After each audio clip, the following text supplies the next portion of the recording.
Hello, raise your hand if you've seen Star Wars The Force Awakens. No, seriously, do it. Just do it. Why do you think I can't see it? Have you seen the film? Great, raise your hand then. Fantastic. Oh, good, quite a few of you. Okay.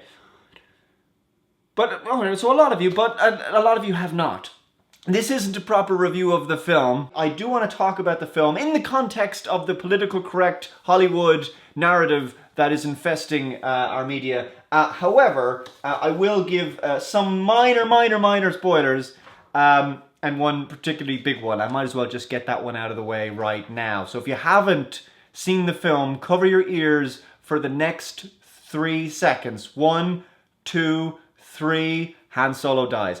And we're done. Okay, so that's the big one. So what are my thoughts on the film outside of the just general political correctness that we're going to get into? Okay, well, put it this way. I went to see this film in the cinema with a friend who is a Star Wars fan, and he said that he would give it 4 out of 10. And I thought, whoa, are you serious? That's pretty freaking low, especially for a Star Wars fan, right? But to be fair, I would only give it a 5 out of 10. Look, I'm not having a go, alright? I'm not having a go at you personally. If you love this film, I'm genuinely happy for you, okay? If it brought you happiness, that's great, that's fantastic. If you're one of these Star Wars fans that has waited for a half-decent Star Wars film to come out, other than the horrific prequels that came out a decade ago, this is it.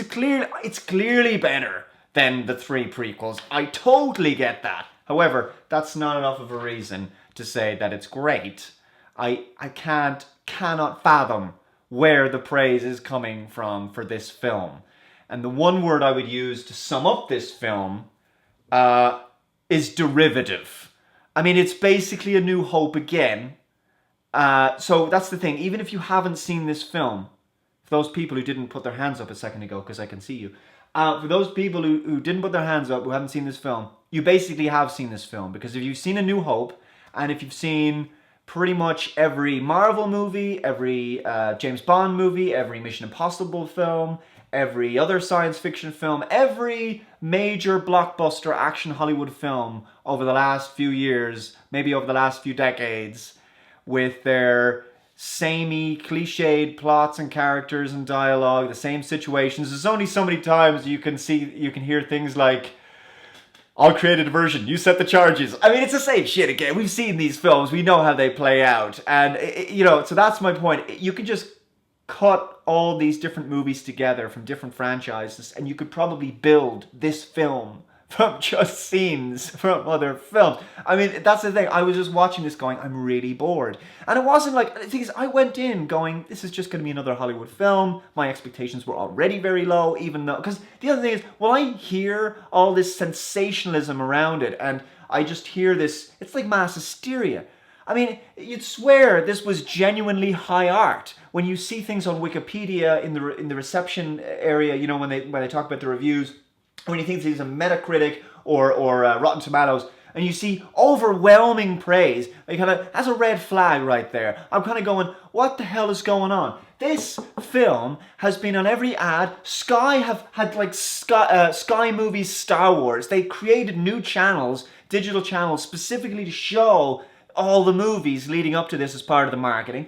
We've got movie tie-ins, merchandise tie-ins, we've got video games, we got everything. It's huge. It's bigger than the film. The marketing around it is way bigger than the film. People are taken in by it. And it's, the thing is, there's nothing really terribly wrong with it other than the political correctness. But there's nothing horrifically bad about this film. It's not awful. It just, there's nothing new. And that's the problem. The fact that this would be given so much praise when it brings nothing new to the table in terms of its originality, there's nothing original about it, is a big problem for me. Why is it deserving of all that praise? I was bored. The last really good sci-fi film I saw was Ex Machina. And that film actually has 2 of the actors who are in this film are in that. And it's just 3 actors, the whole film. And it's genuinely a real treat of a movie. Simple story. It's not a Hollywood film, it's a British sci-fi film. Maybe that's another thing. Even though it's got made for about 20 million or something, there's an independent quality about it in the storytelling. It's a thriller. You're on the edge of your seat. You don't know where it's going to go. It's disturbing. It's weird. It's a little scary. It's a thriller.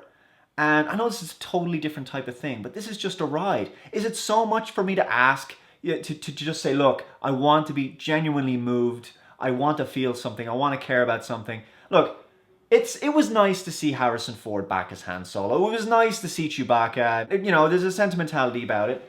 But that doesn't make a film. That's how I feel about it. Now let's get into the political correctness, because there's an article over on Return of Kings, and also Red Pill Philosophy did a video about this, and I'm going to include links below in the description because they said a lot of this very, very well indeed. I'm going to begin with a quote from that very article, and it's a quote from J.J. Abrams in which he basically talks about how he used affirmative action, that little bit of diversity, so progressive. Diversity basically meaning that you have less white people depicted in politics, in education, in film, media, whatever the hell it is. We want less white people in a role, and in particular, less white men. Less white heterosexual men. Now, this is what Goodfella called the wrong type of snow. He made a great video about this in which Channel 4, like BBC, now has gender quotas, and also diversity quotas and race quotas and all these kinds of things in its media. Not just on what it puts on the screen in terms of the kinds of stories they tell in their documentaries and in their scripted dramas and everything, but also in their employment of people within the company and the people working behind the scenes in Channel 4. And they've said things like, we want there to be 20% gay people or something, gay transgender people represented. How are they going to get these people together? You're going to have to exclude an enormous amount of people who would otherwise be qualified for the job, not based on such irrelevant things as their gender identity or their sexuality or their race or whatever it is. We want X amount of women working in this sector of the company. We want X amount of people who are transgender working here. I mean, this is insane. The left is obsessed with sex and race and sexuality, and it's all this business of, look, we're not homophobic, look, we're not sexist, look, we're not racist. That actually makes them the most sexist, the most racist, the most homophobic. They're obsessed with these things, with the soft bigotry of low expectations, and they're obsessed with being racist against white people, and in particular white heterosexual able-bodied men. So with that out of the way, that's the thinking behind where all of this is coming from, including in Hollywood. J.J. Abrams says in the quote on the website, he says, revealing how he chose actors for the color of their skin, not for who he thought were the best actors or actresses, so no meritocracy. That's what affirmative action's always been about. These preferences flowed into gender as well. So you look around that room and you see the whitest fucking room in the history of time. This is what J.J. Abrams said. What would you expect, J.J.? The overwhelming majority in terms of race in the United States is white, as it is in most of the Western world. It's just unbelievably white. And I just thought, we're casting this show and we have an opportunity to do anything we want. Why not cast the show with actors of color? So as you can see, he decided to not base this purely on who was the best actor overall. Now, John Boyega, who played the character of Finn, did a very good job and actually was a very likable character. And I feel bad for him because he had to play what was basically a white knight. Now, the political correctness and the feminism and all that begins very early on in the film when the character of Rey, the leading female character in the film, who is basically a man but cast with a female actress and given female gender pronouns, but it's a man, basically. This is the worrying thing for me, because people go on about, she's such a great role model, she's a strong, independent female character. If we keep pushing women to be strong female, strong independent females, which basically means act more like men, there is a distinct possibility that in the future we will have a generation of very well looked after cats. I'm telling you, these women will not procreate because men won't go fucking next or near them if they keep acting like fucking men. Women also don't really want to behave like this. This is ideological feminist indoctrination. So, basically what happens at the start of the film is that this male character, who is called Rey but is played by a female actress. Okay, so she's a woman. She's getting attacked by these guys and he runs over to try and save her, right? And he goes, oh, she doesn't need my help, because then she trances them, right? So, minor spoiler there. Now, so you're thinking, it's an immediate statement. You're getting bashed over the head with a political message that women are just as strong as men. Now, I don't mind this. People probably starting to think, you know, Dave, you're banging on about this a little bit. I talked about Doctor Who. I talked about UNIT and how they're all female in the military now, which is just absolutely ridiculous. I'm going to get into how that is just totally unrealistic in reality. My problem, guys, is this. We are not allowed... We can depict fantasy where Black Widow in Avengers films is able to kick the shit out of guys twice her size. You know, a 120-pound female is able to basically throw down guys who are 2-3 times bigger than her. And this is female empowerment. I think some people actually believe this is possible. It's not. Put Conor McGregor into a ring with Ronda Rousey and her career is finished, sadly. There's a very good reason why we don't put men against women. Because they will get very badly injured. That's the reason why. Okay, now we know this to be reality, and I keep having to say, on average, women have 48% less upper body strength than men of the same height as them. But I think some people actually look at that and they go, yeah, see, it is possible. Women are just being held back. It's about time we have more women in the military. It's about time we have more... And you're going, what? What are you talking about? This is just ridiculous. It doesn't work that way. More PC nonsense follows very quickly, where you're told, look, women don't need men's help at all, right? Because you can never be a female damsel anymore. Can't do that anymore at all. Just talked about this in Terminator Genesis. She doesn't need saving from Kyle Reese anymore, right? So he takes her hand. Finn takes Rey's hand, and they're on the run. And explosions going off around them. And very quickly she says, let go of my hand. I don't need your help. Da da da da da. Another statement, another thing that's designed to really preach, political preaching at the audience to say, hey, sit up, take notice, see, women, just as strong as men. No. Very good video by Redonkulous, Terence Pop. Massive praise, link below in the description. And this is, I want to get into this because where a lot of this is coming from is the feminist, Marxist indoctrination of young people into the belief that women are being kept out of, say, for example, military roles. The thing is, guys, I don't have a problem with this in fiction. My point is that we can never depict, in these Hollywood films, reality. You can never depict the reality of the difference between, the strength between men and women. That's the problem, because if you were to depict reality in these films, that would be too triggering for these feminists and neckbeards and social justice warriors. And this is a social justice warrior film. So in Redonkulous' video, he talks about the Marine Corps and the infantry soldier and how feminists are trying desperately in America to basically get more women into this role. And they've talked about, hey, we're not going to lower the standards. Not going to lower the standards because if you lower the standards, people are going to get killed. The standards are set the way they are to weed out not just the women, but to weed out the weakest men, or to basically find out the very best soldiers, and they produce the best soldiers in the world. And that's the point. They have to have really high standards. You don't lower your standards for some political bullshit agenda that's here today, gone tomorrow, and it's going to basically weaken your soldiers so that your adversaries, your enemies, are going to have a much better infantry than you and will kick your ass. It's a very, very dangerous way to go, and ultimately is going to be a mess that they're going to create. They're going to have to fix at some point. So in the video, Redonkulous talks about the various tests that the Marine infantry are put through, and these men and women who go in for this, I'm going to talk about the tests and the results, and you can check out his video. And in this, in these tests, these men and women are the strongest of the strong. I mean, the men are really tough guys. The women are not your average housewife. They are the Ronda Rouseys. They are tough women. They could beat up a lot of guys, but even they fail. And here's the stats. 7-foot wall test, climb over a 7-foot wall. 1.2% of males fail this. 21.32% of females fail this. And similar tests have been done by the American Marine Corps over the last 4 decades. Pull-ups. Men can do 15.69 reps. Women can do 3.59. It's a big difference. The clean press lift with ever-increasing weights. I think it's four different weight might be 5. I think it's 4 different ever-increasing weight categories. And clean press lift, 20% of men failed, 91% of women failed. I would expect this because most of it is just upper body strength, right?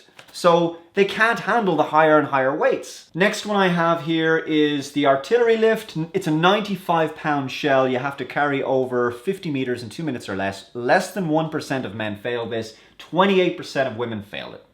That's very significant. So do you want to breed a really weak army? That's my point. And I think that people genuinely start to believe when they see these things that a woman, in other words, being a tough chick, in other words, behaving like a man, is somehow a positive role model for women. Why can't being feminine be a positive role model for women? I mean, this is not, these are supposedly positive role models where women are ass kickers is supposed to be attractive somehow. And I think things like this do disturb gender relations. I mean, I don't have any hard data on that, so we'll just have to wait and see what happens. But I think the fact that you have to kill a character like Han Solo because he's the only other white, strong male character in the film, and you have to kill him off in order to keep your political correct reboot on course, I think is really, really sad. Because, I mean, he was a proper man's man. And, you know, he was pushy and he was like a scoundrel, as he defined himself as, to Princess Leia in the original films.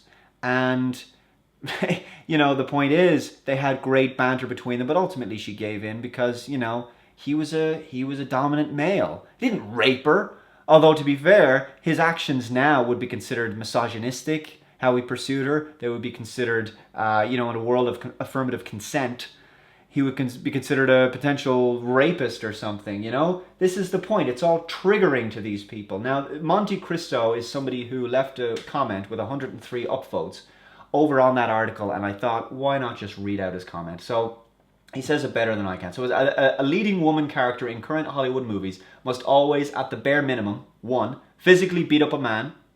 Number 2, outplay, disparage, scold, or otherwise defeat a man in battle of wits, in addition to female characters very routinely talking down to men and making fun of them at leisure without any repercussions.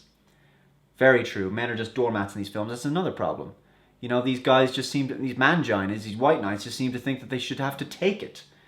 Okay, be presented in various situations and predicaments as unfailingly badass, awesome, and hardcore. Be an unparalleled master in a field that in real life has been an overwhelmingly dominance of men. This is my next point. Be it physical combat, technology, computer sciences, or whatever is relevant to the plot. We're seeing this in Doctor Who, but also in this film. So it's really insulting. Rey is so perfect. I mean, look at this character. She's unbelievable. She has a tiny, tiny little bit of story arc about, you know, how she might be, a little spoiler, maybe Luke Skywalker's daughter, maybe she lost her parents on that planet Jakku or whatever. That's about it. And she's just got no personality. She's totally dead inside. And of course, she's a badass with the lightsaber, even though it took Luke like 2 movies to get really competent with it, and even then he lost his hand in combat to Darth Vader. And, you know, she's perfect, beating up Kylo Ren at the end. I mean, trouncing him. And he had a lot of, you know, the stuff he was able to do with the Force. He had a lot of competence with the Force. And, like, she just picks up a lightsaber and boom, there you go.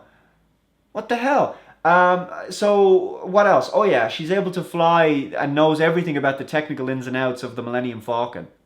While Finn is kind of butting around making jokes, because that's about all he can do at that point. And she knows more about the ship than its owner, Han Solo, you know? And it's real like, we need more women in STEM. See, woman technical STEM. Get more women in IT. I've said it before, I'll say it again. This channel, when it's doing tech videos, I'm sorry.